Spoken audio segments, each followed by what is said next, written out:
question implies the person is thinking time in their head. God lives in the circumference of himself, where the center is everywhere and where the circumference is nowhere. From eternity past to eternity future, he is God. He is alone. He has never been with anybody. There is nobody like our God. He is august. The old preacher said no far-seeing telescope can bring into visibility the coastline of a shore supply. You can't live without him and you can't outlive him. You can't vote him in and you can't vote him out, and he's not gonna resign. But our God, when he found he was alone, he split himself into three and he said, Father, Son, Holy Ghost, I'm still me, but I can communicate with me. So I'm in a community of the Godhead. So there is communication and communion and diversity in the community of the Godhead. This is the gospel according to Prophet Angel.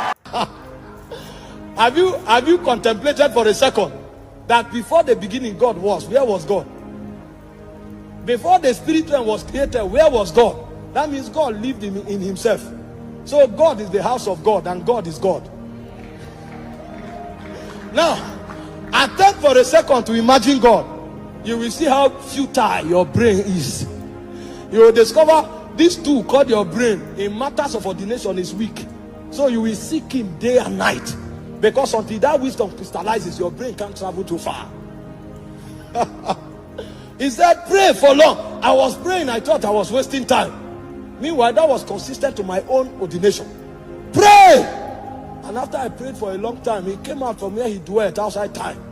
And he looked upon me. He gave me one instruction. And what happened to me in 3 months was superior to everything that would have happened in 10 years.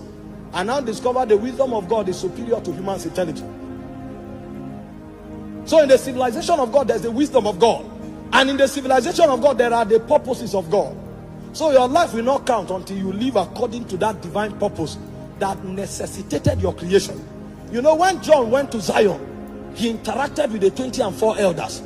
Now, these are the beings of wisdom and highest authority in heaven, because they are closest to God in proximity to the throne. And when he saw the elders worshiping, the only thing the elders were saying was, holy, holy, holy is the Lord. And then he saw other beasts that were there, and he said they worship day and night forever and ever. And the only thing they were saying is, all things were created for your pleasure. That was when John realized the value of life is not in its longevity. The value of life is in the degree that it gives pleasure to God, because all things were created for thy pleasure. So when you fulfill purpose, you give pleasure to God. That's why fulfilling purpose becomes an act of worship.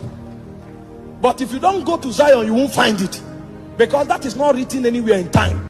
You may be on earth and you are laboring because you think the goal is to become something in time. If it is apart from God, it becomes a problem. But if it is in God, it becomes a weapon for kingdom advancement.